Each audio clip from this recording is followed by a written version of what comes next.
ரொம்ப நாளாவே நான் வந்து இது முதல் மாநாட்டில் அவர் கலந்து கொண்ட போதும் நான் வந்து ஊடக விவாதங்களில் நியூஸ் 18 உள்ளிட்ட ஊடக விவாதங்களில் ஒரு கருத்தை ஸ்ட்ராங்கா சொல்லிட்டு வரேன். அது இன்னைக்கு கூடுதலாக அந்த கருத்துக்கு வலு சேர்ப்பது போலத்தான் திரு விஜய் அவர்களுடைய இந்த பேச்சு இருக்கிறது.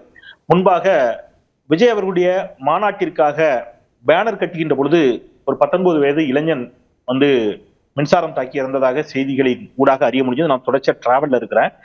ஸோ அந்த இளைஞனுக்கு என்னுடைய இரங்கலை தெரிவித்துக் கொள்கிறேன். அப்படி ஒரு ரொம்ப மேபி அது விஜய் அவர்கள் அந்த கூட்டத்தில் இரங்கல் தெரிவித்திருப்பார் நான் நம்புறேன். ஏன்னா நான் முழுமையான அவருடைய உரையை வந்து கம்ப்ளீட்டா பார்க்க முடியல டிராவல்ல இருந்ததுனால. ஸோ இது ஒரு பக்கம். இன்னொன்று சார், இப்ப நீங்க கேட்டதுக்கு வர்றேன். 2 பிரச்சனை. அவர் வந்து தொடர்ச்சியாக அஇஅதிமுக வாக்காளர்களை குறிவைக்கிறார். ஒருபடி மேல போய் அஇஅதிமுக தொண்டர்களை குறிவைக்கிறார். இதுதான் நான் முதல்ல இருந்தே என்னுடைய கருத்தாவும் இருக்குது. இன்றைக்கு நீங்கள் தலைப்பையும் மிகச்சரியாக அதை நோக்கித்தான் வச்சிருக்கிறீங்க. அவருடைய பேச்சுல தான் வச்சிருக்கிறதா நான் புரிஞ்சுக்கிறேன். அதுக்கு நான் 2-3 காரணிகள் சொல்றேன் சார். அதிமுகவினுடைய பிரதான எதிரி திமுக. திமுகவை ஏன் எதிர்க்கிறாங்கன்னு கேட்டீங்கன்னா அதிமுக சரியான பதிலே இருக்காது. ஆனா திமுக எதிர்ப்போம். திமுகவுடைய கொள்கைகளுக்கும் அதிமுகவுடைய கொள்கைகளுக்கும் ஏதாவது வேறுபாடு இருக்கான்னு கேட்டீங்கன்னா அதிமுகவுக்கு பதில் சொல்ல தெரியாது. பட் திமுகவை எதிர்ப்போம். அதிமுகவுக்கு தலைவர்கள் யாருன்னு கேட்டீங்கன்னா பெரியாரும் அண்ணாவும் தான். எம்ஜிஆர் தோற்றுவித்தார். இப்ப எம்ஜிஆர் தலைவராக வச்சிருக்காங்க. ஜெயலலிதா மறைந்த பிறகு ஜெயலலிதாவும் தலைவர்னு வச்சுக்க. திமுகவுக்கு பெரியார் அண்ணாவும் தான் தலைவர். அப்கோர்ஸ் எம்ஜிஆர் ஜெயலலிதா மட்டும்தான் முரண்படுறாங்க. அதுவும் கொள்கை ரீதியா எதுவும் முரண்பாடானா இல்ல. கிட்டத்தட்ட அதே இடத்துக்கு இவர் வர்றார்.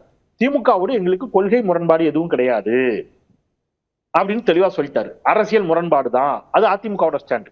அப்ப ஆன்டி டிஎம்கேன்னு இங்க ஸ்ட்ராங்கா ஏடிஎம்கே இருக்குது இல்ல, அந்த இடத்துக்கு அவர் நகர நினைக்கிறார். அண்ணாவை கையில் அடிக்கிறார், எம்ஜிஆரை கையில் எடுத்தார்.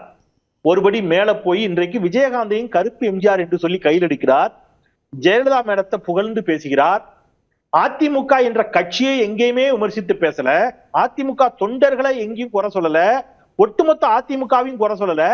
அதிமுகவினுடைய இன்றைய தலைமை சரியில்லைங்கிற மாதிரி லேசா கோடிட்டு காட்டுகிறார். அது எதுக்கு அப்படின்னா திமுகவை வீழ்த்துவதற்கு அல்லது திமுகவை எதிர்ப்பதற்கு அண்ணாவை, எம்ஜிஆரை, ஜெயலலிதாவை இவர்கள் எல்லோரையும் ஏற்றுக்கொண்ட நான் தான் சரியான ஆளு, நீங்க என் பக்கம் வாருங்கள் என்று அஇஅதிமுக தொண்டர்களுக்கு அவர் தூண்டில் போடுகிறார். உள்ளபடியே இது யாரு கவலைக்குரிய செய்தி அப்படின்னு கேட்டீங்கன்னா அதிமுகவை தான் கவலைப்பட வேண்டிய செய்தி.